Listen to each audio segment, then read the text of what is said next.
Actually, it's nice work.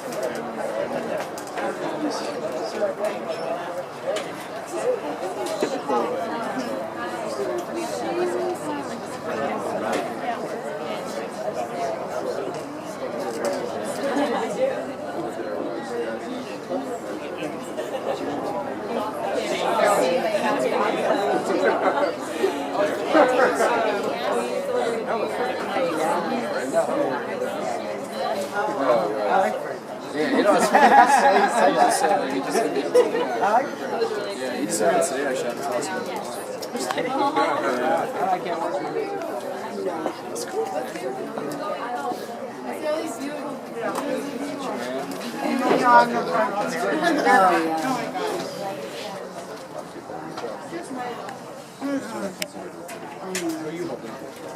I'm good. Yeah, I subleased my apartment and I removed the area. And yeah. No way. That's the one part. Of filming of me chewing with my mouth open.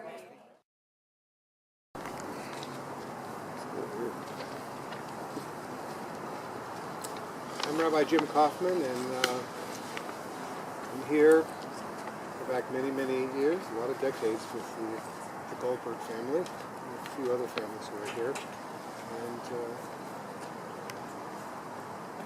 I'm going to share some traditional prayers. And is Ricky going to sing one of them? Or where did she go? She's over there. Oh, okay. And some people have prepared some words to share, and others, the words are up here. And for others too, the words are up here and in here, but you'd like to keep them to yourself at the moment, that's okay too. So we'll begin with Psalm 23. You'll find it on the blue sheet. Are you doing Hebrew or English?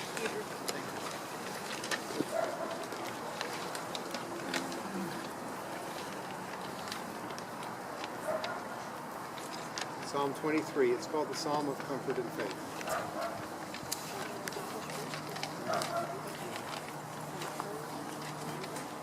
Adonai roi lo echsar bihinu da sheyarbitzeni al mei menuchot al mei menuchot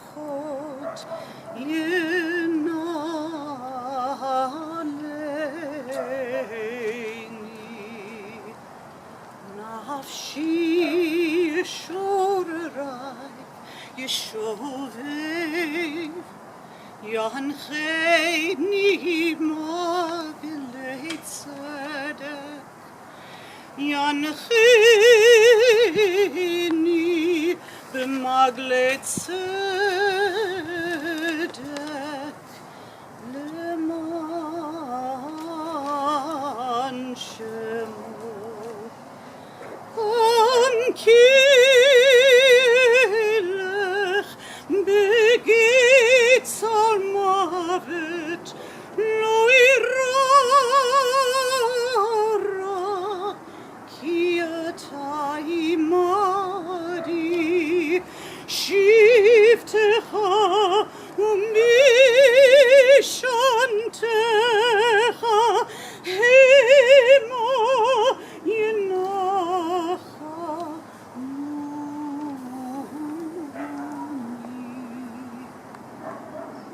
Taroch lefanai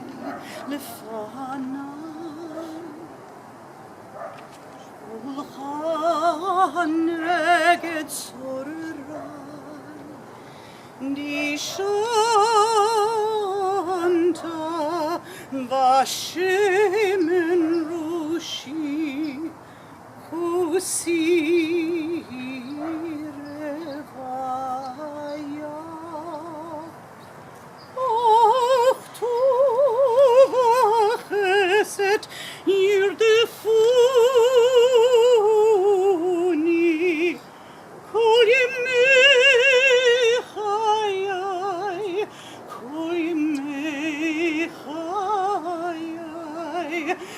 Geschafti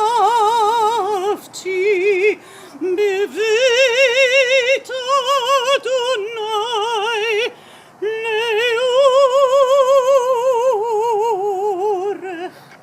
yamim. Adonai roi roechsar. Adonai roi roechsar.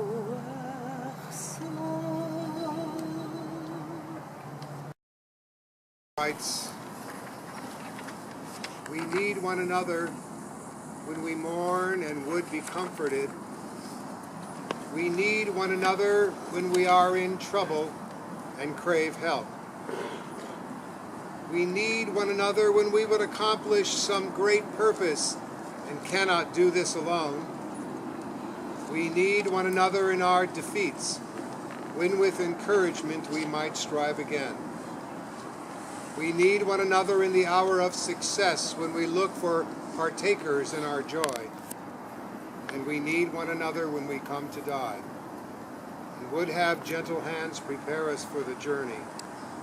All our lives we are in need, and others are in need of us. We live the most when we bring to one another our understanding and our comfort.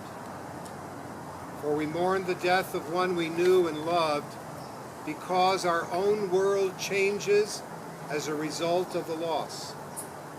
We mourn the death of one we knew and loved because of words unspoken, acts uncommitted, and dreams unfilled. We mourn the death of one we knew and loved because each death reminds us of the frailty of the human being, the reach which exceeds the grasp, and the ultimate defeat of the individual in the struggle with mortality. We mourn the death of one we knew and loved because we know that we too will be so mourned when we leave the world of the living. The death of a relative or a friend forces us to ponder the value of a life that was and is no more, to confront the brevity of our own lives, and to appreciate the precious opportunities of each moment of existence.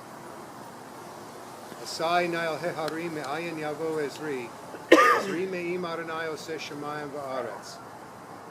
Lift mine eyes unto the hills, from whence shall come my help.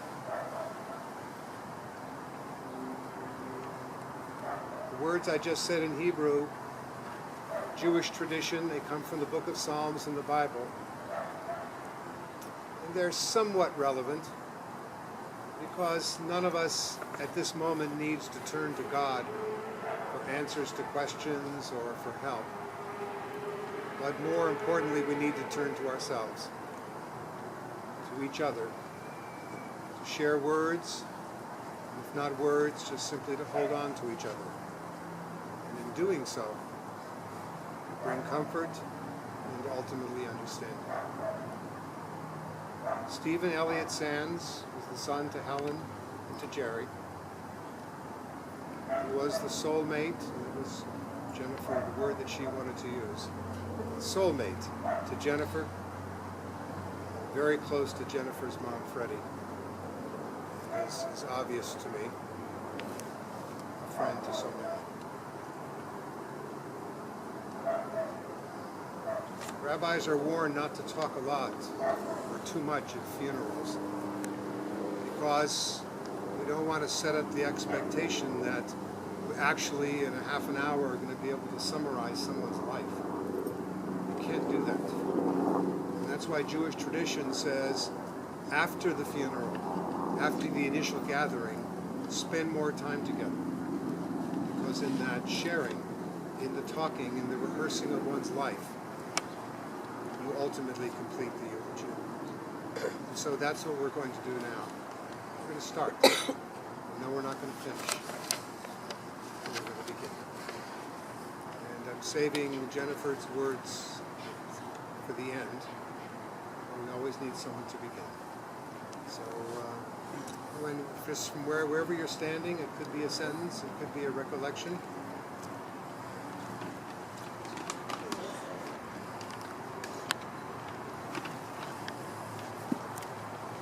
You just got to do it nice and loud. Right? Can you hear over there? Do it as loud as I can. I'm actually going to start with Rebecca's.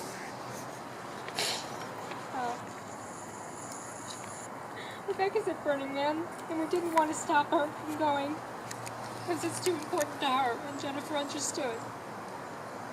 And she took Sherelle with her, so this is what Rebecca posted the day after.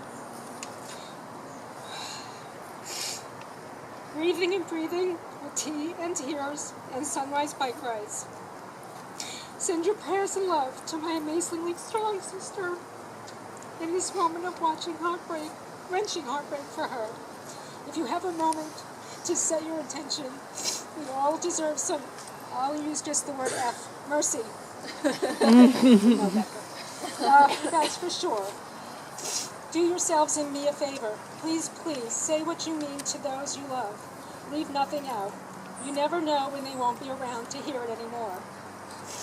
F regrets. Live with authentic openness that you won't even give them an opportunity to exist. Tell your loved ones how you feel today. See the big picture. Let go of all the little irksome things and support the important things in life. Don't you see? Your dreams are their dreams and vice versa. Sometimes life feels like the darkest night, but there will always be light in the stars, so remember to look up. I love you all. I am so grateful for the lessons you have taught me and the love we have shared and created. Bless it up, down, sideways, and held right into new dimensions. Love to all who wish to receive it. From miles and miles and miles to the universe and back. I love you. And then I'm gonna.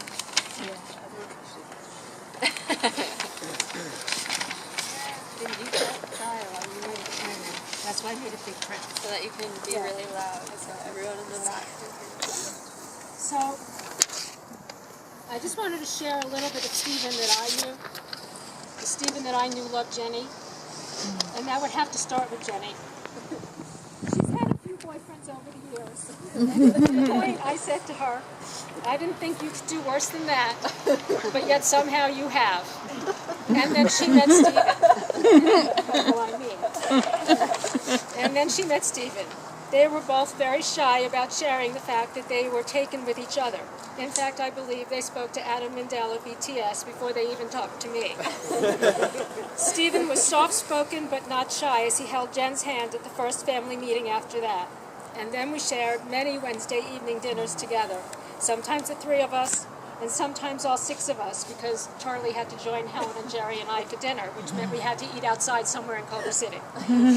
It was light and breezy. What I will say is that Jennifer, who had almost 5'10", always wore heels that made her over 6 feet tall. And even when she dated men who were not.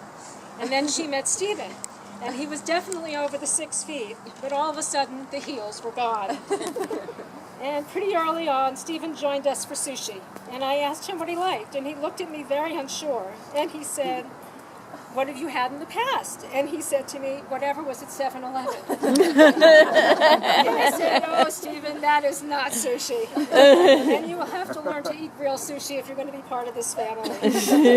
And I would have to say that in the last year and a half, that choice of sushi has changed quite a bit. But never the choice of making wasabi dip, taking the entire bowl of wasabi and adding just enough soy sauce that it was more like a salad dressing than a dip. Very green. And Stephen had his struggles, and we knew that. And Jenny and I talked about them. Stephen and I talked about them. But the most important thing to Stephen was Jennifer. All he wanted was for her to be happy, and no one ever treated Jen that way before. Just little things. He would walk and meet her. He'd just be there when she finished work.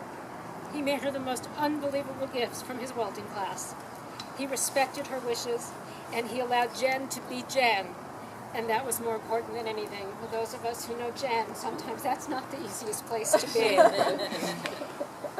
When she was first looking to move out of BTS, she was looking at apartments. And so Stephen would go with her every place she went. And then she told me she was going to look at an apartment, and she told me where, and I thought, oh, hell no.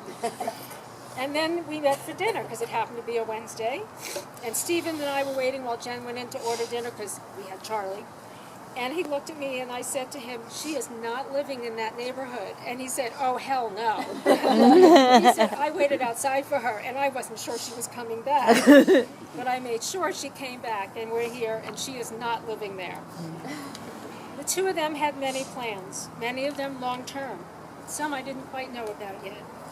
They were planning a future together. And then this disease got him and it wouldn't let go. And now we all have to be here for Jen to keep on the path. Jen and I call Stephen our handsome man. Of course, that's because Charlie is our handsome fella. And we have worked, and we have, when I say that phrase now, I will always think of Stephen. I know all of you, like me, do not want to be here. We have to work hard to make sure it doesn't happen again to anyone else. And I want to thank Helen and Jerry for sharing Stephen with me. He was definitely the closest young man I have had to calling a son. And I want to thank you all for coming. It means so much to Jennifer and I, and Helen and Jerry.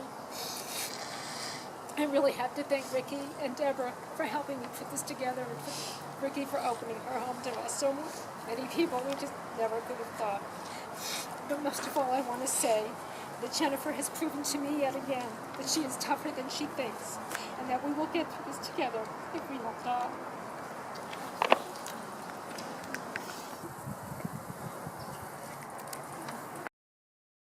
Who you are? Does everybody know who you are? I'm Jay, and I'm speaking for myself and Bob.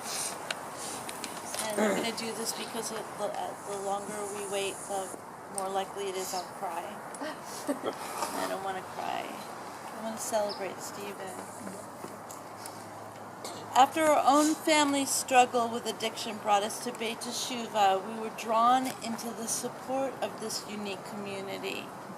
No one better exemplified the courage and the unselfish commitment to hold on to others than Helen and Jerry. We were soon adopted by them as part of their family, and I took extended out because we're family. We listened to them take painful phone calls from Stephen, during which they offered him Al-Anon-style boundaries and unconditional love. We shared their elation when Stephen agreed to come back to Beit Teshuva. We tracked his bus ride home. We held our breath with them as he arrived safely and hung on with them while he did a short stint for Old Warrants.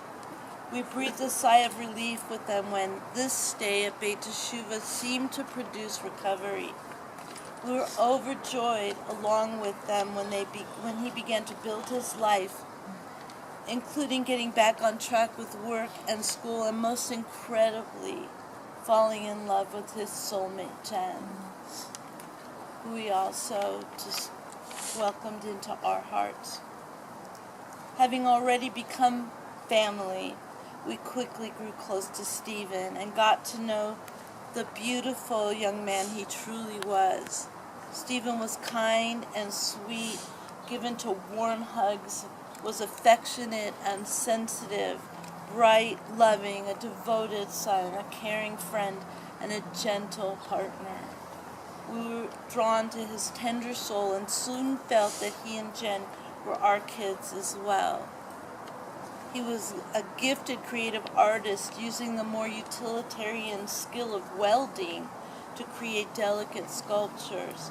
I know Helen will always treasure the beautiful rose he made with her name carved into its base, just one expression of love that he constantly showed to his mom. We loved being around Stephen. He exuded compassion for others and radiated genuine warmth. He was a big, strong teddy bear of a man who was openly affectionate with everyone he loved, including his friends, his family, his beloved Jen. The two of them were magic. The intimacy and soul connection they had together was palpable. They were like sweet children around each other, playful and Precious, and always treating their relationship as a precious gift. They reminded me of a couple of puppies together. Great Danes. Yeah, Great Danes. We were both fortunate, Bob and I, to have only known Stephen in his recovery. We saw him healing, loving, connected, and vulnerable. We watched him supportive of others in their challenges. He was proud of every single accomplishment. He was truly hopeful about his future. While his family experienced the burden of Stephen's struggles, Bob and I only knew him during his efforts at recovery, so our memories will always be of Stephen as a pure and holy soul. We will remember how sweet he was at Jerry's birthday party, sitting on Helen's lap to pose for family photos. We will remember going to that play that starred Beit Teshuvah people at the Odyssey Theater and appreciating our great luck that despite the monster that addiction had been in all of our lives, we were all alive and well. After we all enjoyed a huge meal at a Chinese restaurant, ordering everything on the menu and eating with gusto, especially Jen, who even yesterday can still eat with gusto, thank God. We will remember recently the barbecue for Charlie. Charlie needed a party before starting chemotherapy.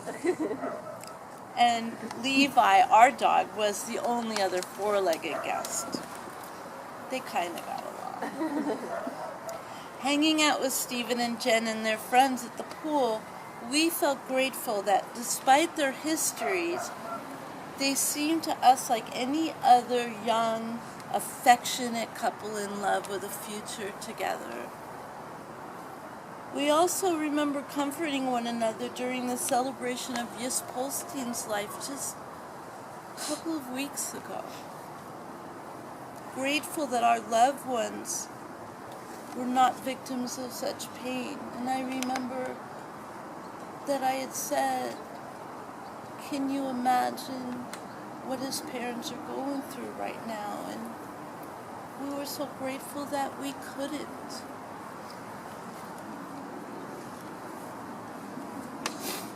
We remember all the reassuring hugs Stephen gave us, making us feel like even though loss and tragedy surrounded us, things were going to be okay.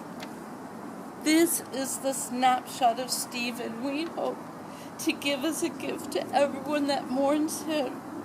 We celebrate everything that made Stephen precious. We will always remember him as the person he tried so hard to be.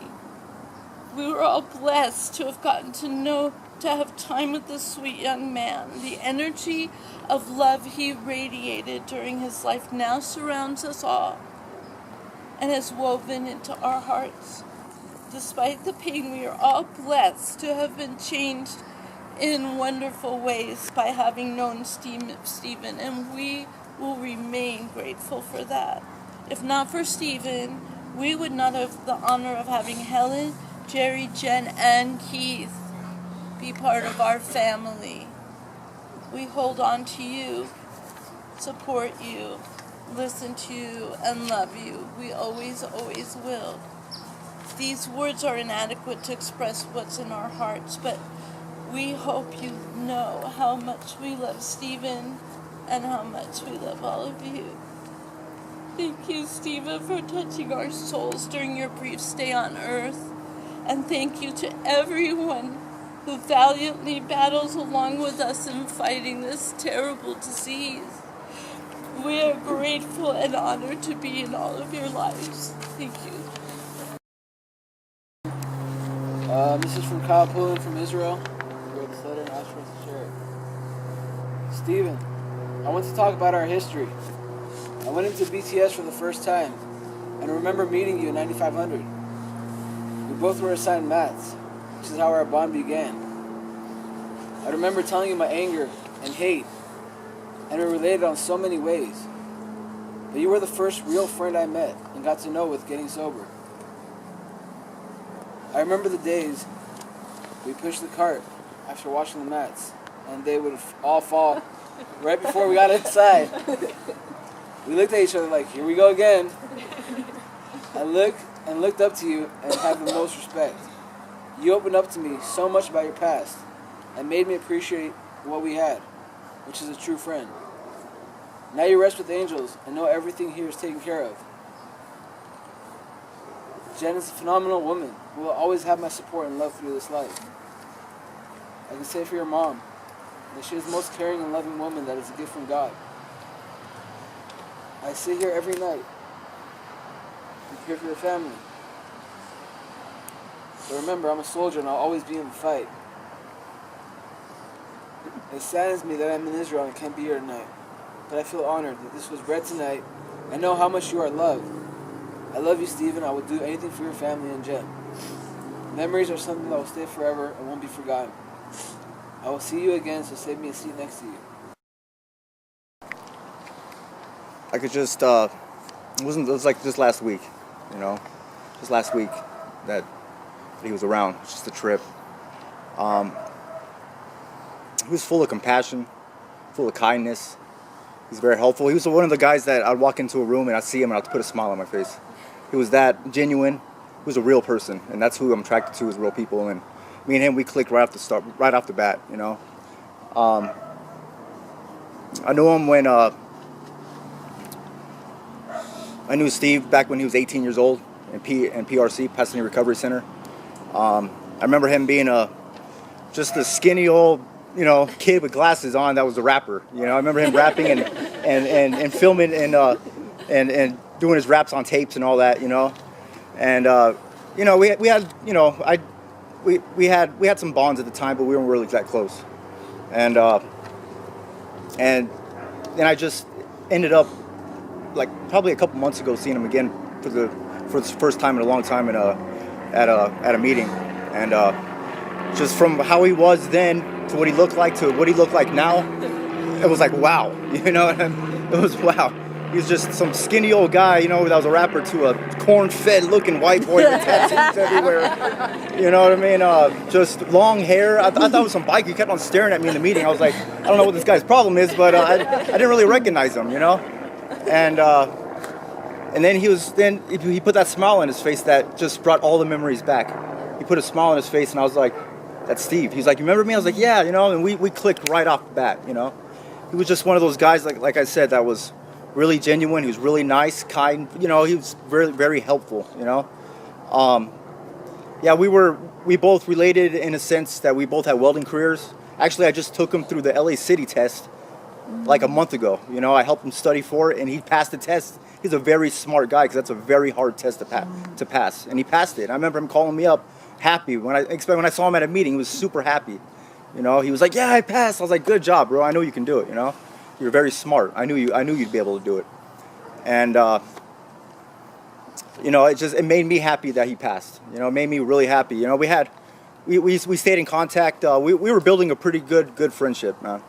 We were texting each other. We were planning on getting. He was gonna be my business partner. We were planning on getting our own little welding thing going. Yeah, you know, we were both certified. We were gonna, you know, and it's just what the grips of this disease does to us. You know, it's a shame. It takes away good people.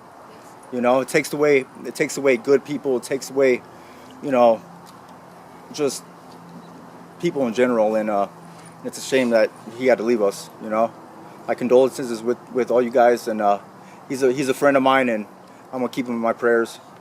And sorry. I didn't know him for too long, but I have known Jenny for a very long time, and she has had some pretty bad boyfriends. I'm not gonna lie, but when I saw her after not seeing her for a very long time, she was as happy as can be.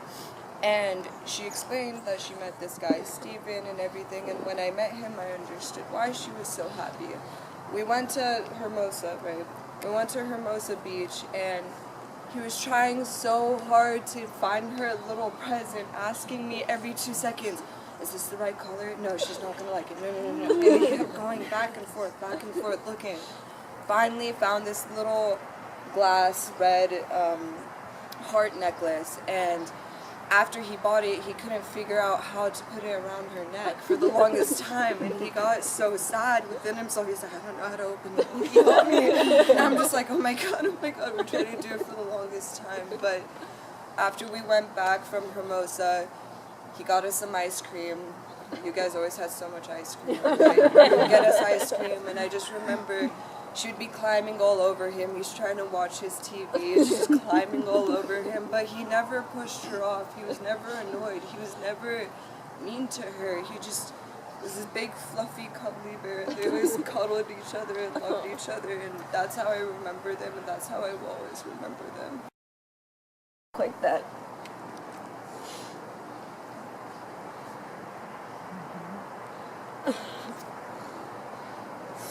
JT would have given his life for Steven, and he loved him. It's okay. And I'm so glad he's with him now. I'm sorry. He's kicking his ass. It's Ira.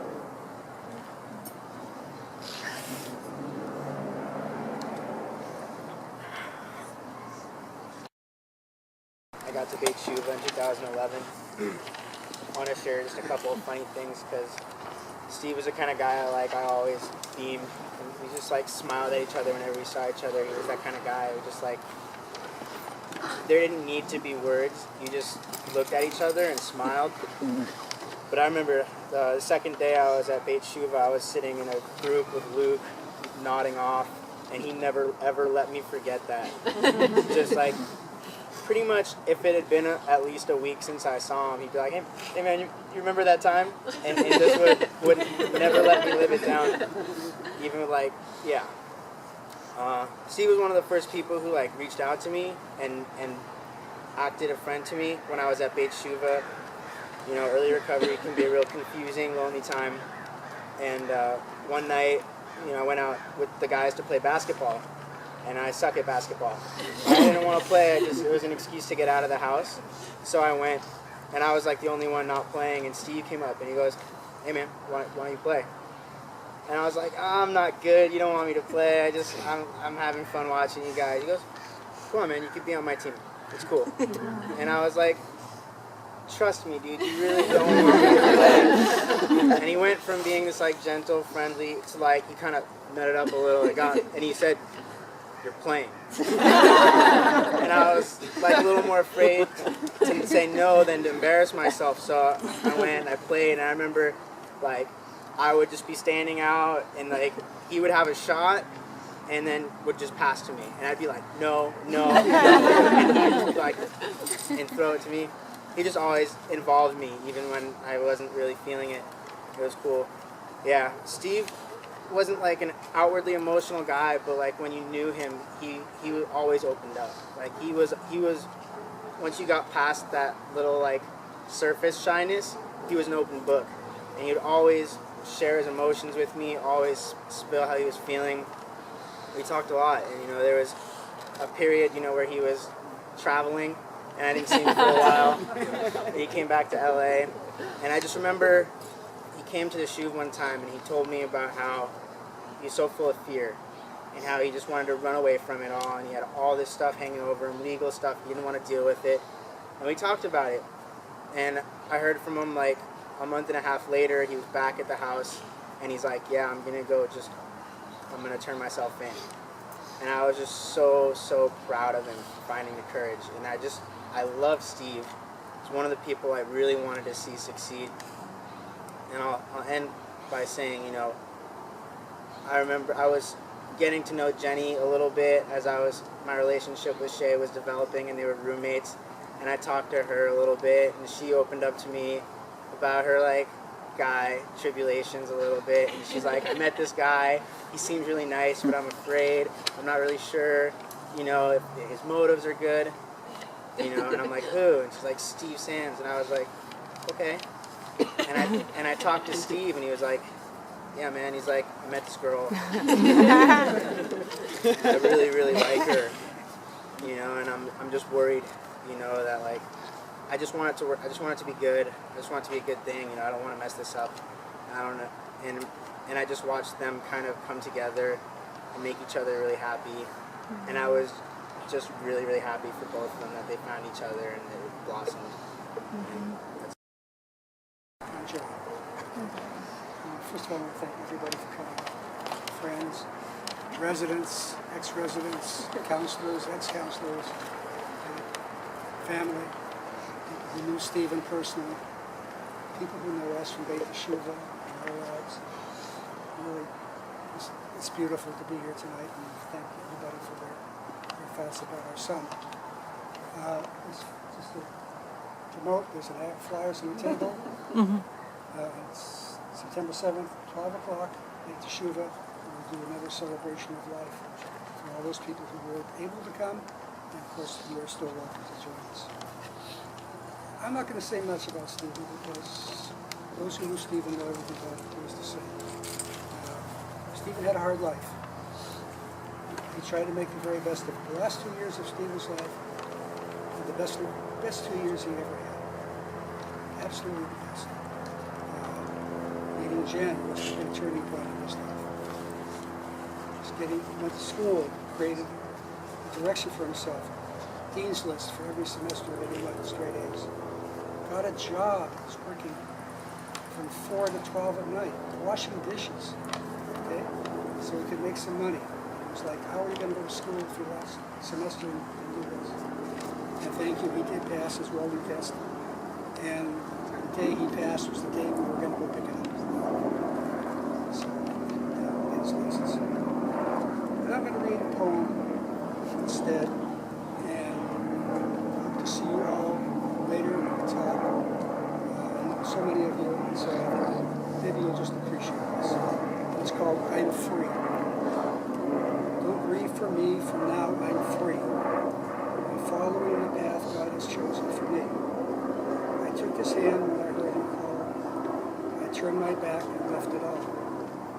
I could not stay another day to laugh, to love, to work or play.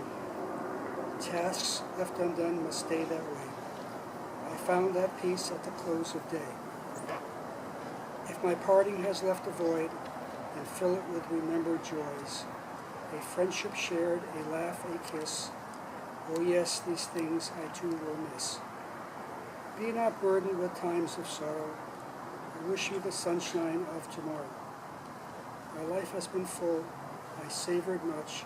Good friends, good times, and loved ones touch. Perhaps my time seemed all too brief.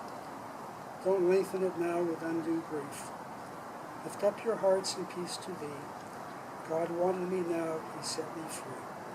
And this was from Sharon Lee, Shannon University, 1992. Stephen is free. Okay? At last he's free of his demons. He fought them from the age of 13 to the age of 26. Okay? His life was not pretty. He had issues. He couldn't cope with them, so he went to drugs. And like so many in this audience have a similar history. You understand what I'm saying? And so many parents in this audience who know of children and know of others who have gone this way. It's a real miserable, cold, angry road to travel. Stephen is at peace. He doesn't have to fight the devil anymore. And we can think of all the good times we had with him as we shared, all the fun that we've enjoyed with him. Let the other shit go. Stephen was a man, very much in love. We loved him. And all I can say is thank you. I'm an adopted daughter. And this is really, really hard, and at the same time, it's really, really beautiful to see people gather together to share love, to share memories, to share encouragement, to share tears. and stories, and just to be together and connect in this time that's really hard. I have a whole lot to say, but I can't embrace it all out loud right here, right now, because my own heart is breaking too. So I'll kind of save it as days go on, you know, a little more personal. But I wanted to read something that a text that I sent to Jennifer, because I think I want to. Hello, lovely. I'm sitting here thinking about you and sending you my love. My prayer tonight is that you would rest and remember the sweetest of times you had with Stephen, and smile an eternal smile in your heart, thanking God that you shared such a love as beautiful as this. The gift of love never dies, sweetness, never dies, sweetness.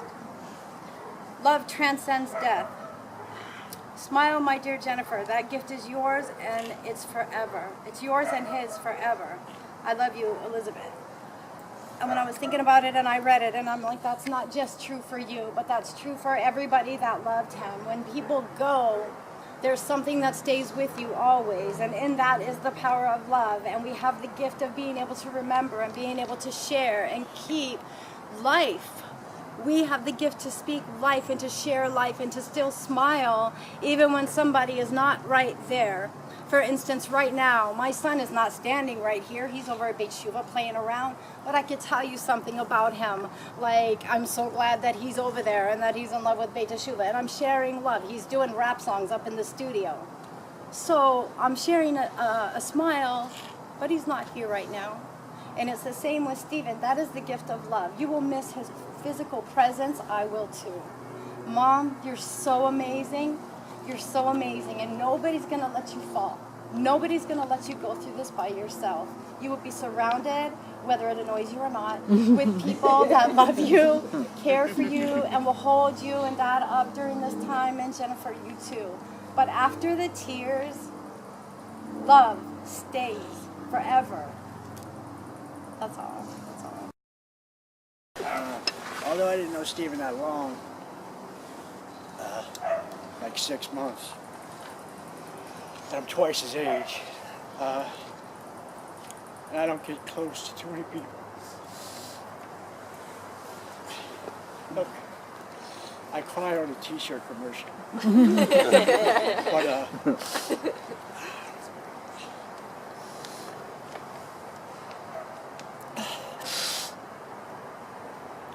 I was Stephen.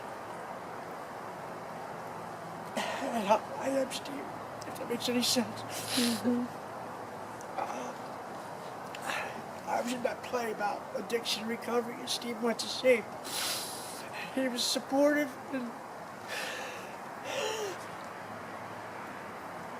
kind and thoughtful, and he was like a brother. And I'll miss him. And I keep asking myself sometimes, like, why not me? But he is in a better place. And I have to remember that. I still don't like him. I still wish he was here. And he could have been we could have done so much to him. It's so cool. We could have been like in school, just that's my boy. And I don't get too close to too many people. That dude had a heart of gold, and I saw it. It's like we knew. We just connected, And I feel guilty, like, I knew he was working long hours. I knew he didn't really have a support system, but I used to text him all the time. All of a sudden, like the last 2 or 3 weeks, I kind of lost touch. I thought he was busy, whatever. But that young man was really, really a great person, just a great human being. Such a sense of humor, I just had to say something out of respect for Stephen. He knew my heart, and I knew his. I'm sorry for your loss, guys. is tremendous, just fantastic. And I'm sorry I'm crying, I'm just a big baby. But I care about the guy, I really do, and I still love Steve. And I always remember, you know, the good Steve, because that's all I knew was a good Steve. That's all I know. Without blubbering like crazy, and I tried to keep it short. Okay. So, as heavy as these past 7 days have been, I would like to reminisce, and here it comes, on all of the positive ways that Stephen has impacted my life. To start, he taught me what real true love, devotion, and loyalty should be like in a man that I am dating. Not once did that trust and faith ever waver within me. He made sure of that. Not only was he loyal and faithful to me, but to his beloved friends. He cared. He was kind and compassionate and never wanted anyone to feel down or be in pain. If you were fortunate enough to get to know Stephen, you couldn't help but fall in love with him. He taught me to be courageous, brave, and strong, not to take life too seriously, and to live more in the moment. His sweet charm, brawn, and gentle giant ways were to die for. He has the best sense of humor and can always make me laugh and smile. His hugs are the most comforting that I've ever experienced. Stephen helped me to grow bigger dreams that extended out past staying in Los Angeles for the rest of my life. We wanted to move to Alaska for a few years so he could work a welding job with great pay.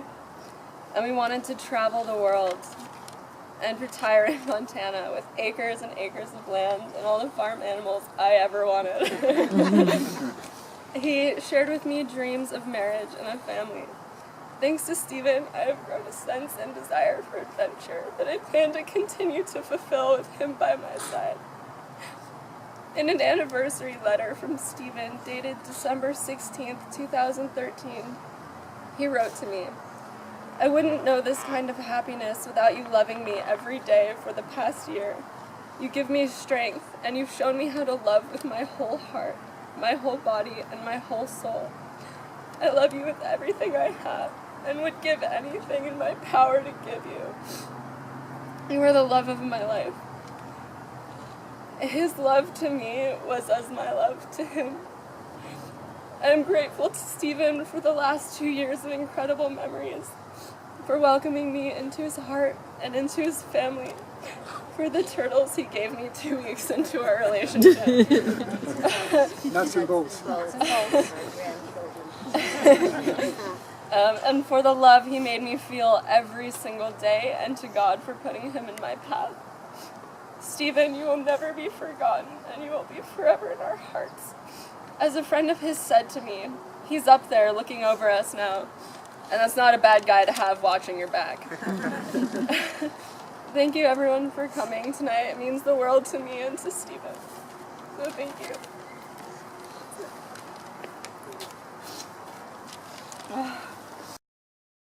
First will be to take the ribbon, the black ribbon that Stephen's mom and dad and Jenny are wearing. We tear it. Ribbons in our tradition is sometimes worn by the mourner for 7 days, sometimes longer, but it's just a symbol that everyone knows, whether they're Jewish or not Jewish, a person's wearing a black ribbon, and they need some special attention at this moment. It's a reminder to everyone that there's been a loss. So we'll tear the ribbon, and then after that, we'll light a candle. It's called a Shiva candle. It's a 7-day candle, actually. And we'll light the candle where it says in the book of Psalms that the soul of the human being is like a candle unto God. But the closest thing you're going to get in Jewish tradition to what God may be like would be like the flame of a candle. God and the soul of the human being, eternal as they are, are symbolized by that light of the candle. We all know that too. We'll look at a candle, we'll just watch the flame and be taken by it. It does seem to have its own life and its own soul. I'll have Jenny light that candle, and then following tonight she'll take it back to her house and it'll burn for 7 days. And then following that, we'll all rise and we'll do a Kaddish prayer. It's an ancient Hebrew prayer, actually in the language of Aramaic, which is a combination of Hebrew and a street language Hebrew. And it was originally just a prayer that friends said at the end of a study of Bible. They felt good being together. And then when one was gone, when one of the friends died, it became a tradition to say this Kaddish prayer, not just to end our group, but also in memory and in honor of someone else. And in that way, you invite the soul back to the circle again. And in that way, you keep the soul of the human being as a part of yours. And so we'll conclude this moment. And a reminder again, Jerry, what was the date? September the 7th, not 2nd, but 7th. September 7th at 12 o'clock at Beit Teshuvah. There'll be a celebration of Stephen's life, and everyone here is invited to be there then. At 12 noon? And also there's a poster board for everybody to sign, and a guest book for Helen and Jerry. So please sign them and please take a photo. So I'll ask the three of you to rise if you would, please.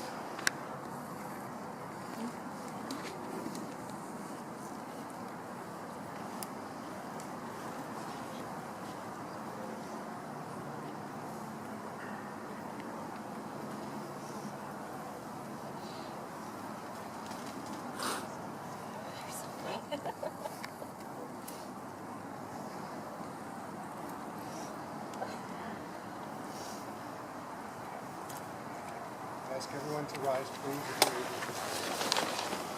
You'll find the Kaddish prayer right below the English of the 23rd Psalm on page 1 of your prayer sheet. Yitgadal v'yitgadash Shemei Rabbah Lama divrach yurtei v'yamlich malchutei v'chayechon u'v'yamechon u'chayei d'chol Beit Yisrael V'alav yizman kariv yimru amen. Yehi Shmei Rabbah mevorach v'olam lo me'el maya Yitbarach v'yishtabach v'yitbahar v'yitroman v'yitnaseh Yitadar v'yitale v'yitalal Shmei d'Kudshah b'richu Le'ela min kol birchata v'shirata Tushbechata v'nechemata Amiran bi'alma v'imru amen. Yehi Shlomo Rabbah min Shemaya V'chaim aleinu v'al kol Yisrael v'imru amen.